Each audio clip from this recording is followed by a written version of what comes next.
Well, good evening once again.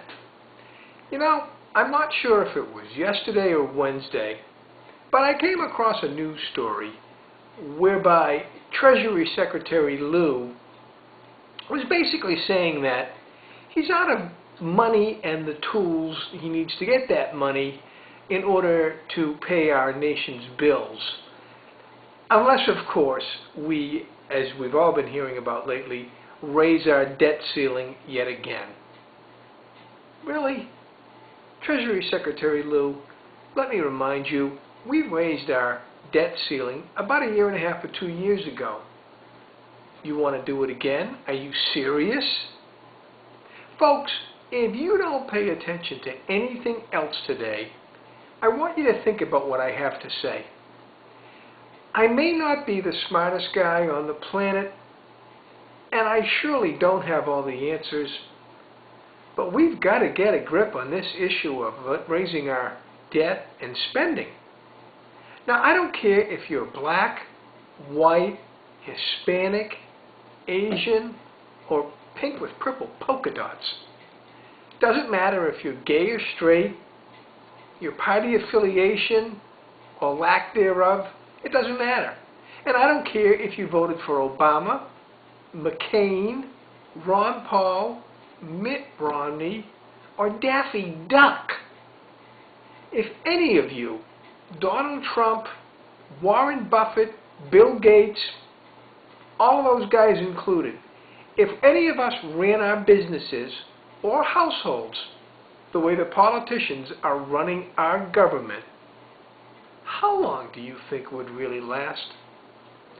If you're one of the millions of Americans that simply works every day to keep a roof over your head and food, just to get by, or even if you're doing pretty well, maybe you have a little bit of debt, maybe you have a lot of debt and you're handling it, that's cool, or maybe just your house and your car.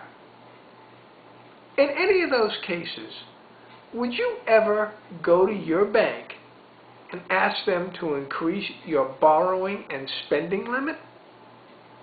Even if your credit was sterling and you could show future income growth, maybe they might do that once, or in some special cases, possibly twice.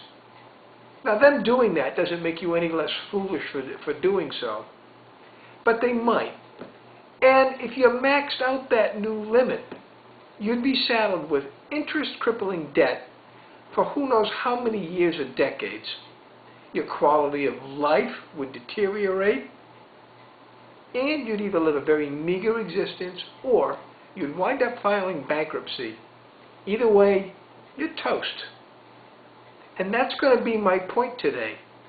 Right now, we have had the Congressional Bank, as it were, raise our limit to almost 17 trillion. That's trillion with a T. Which doesn't count the massive unfunded mandates and entitlements, which add another almost 80 trillion or so to that number, making the combined total close to, if not past, and that's probably more than likely, $100 trillion. Here's a quick math lesson using just the $17 trillion number. Sit back and listen to this.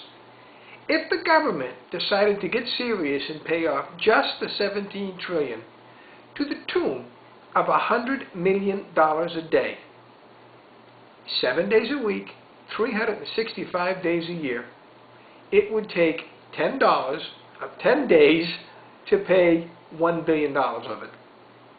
Now, multiply that by 1,000, and it takes 10,000 days to pay off $1 trillion. Now, follow me here for a second. Multiply that by 17, and we're talking 170,000 days. Simply divide that many days by 365, which is the number of days in a year, for those of you people living in Rio Linda, as my friend Rush Limbaugh would say, and you get a sense of just how screwed we really are. Because that's just over 438 years, and it does not factor in the interest. By the way, if it makes you feel any better tonight, if we paid the $17 trillion down to the tune of as much as $1 billion a day, it would only take about 43 years. Again, that does not factor in the staggering interest. Now, I might add, not only are we not serious about paying down this debt, we're adding to it as a nation, on average, to the tune of plus or minus $6 billion a day, depending on which lying sack of dung or agency in D.C. you listen to, that is. So, when they start invoking class warfare and talk about taxing the rich more, making them pay their fair share, it's a joke. They're lying to you. Here's why. Even if the government robbed each and every dime of every uber-rich American, let alone simply increasing their tax burden, they'd only pay down this massive debt that I'm talking about by a little bit more or less than $1 trillion. Add a few billion either way. At those numbers, it doesn't matter. That would still leave us buried in a sea of debt. Excuse me. And since the uber-rich would then also be bankrupt and their companies shut down, every one of us would be in even worse shape. By the way, in case you didn't know, what I've said so far hasn't had you running for the hills yet, every dollar the Fed prints is also borrowed money. In the end, there is no escaping that we are in a no-way-out financial ruin situation.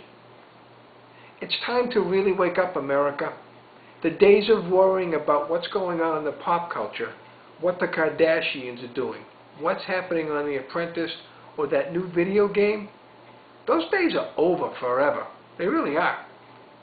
What I've described in this video tonight is only the financial enemy that we face. We have lots of other enemies coming at us from all sides and all directions.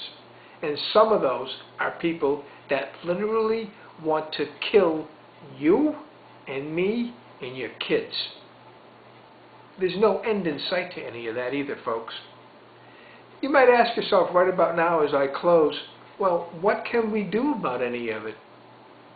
Folks, we have wandered very far from our roots and the plan our founders laid out. As I see it, the only cure for what ails us is a massive nationwide revival, or, simply put, as my friend Wild Bill would say, America, bless God again. Thanks for listening tonight.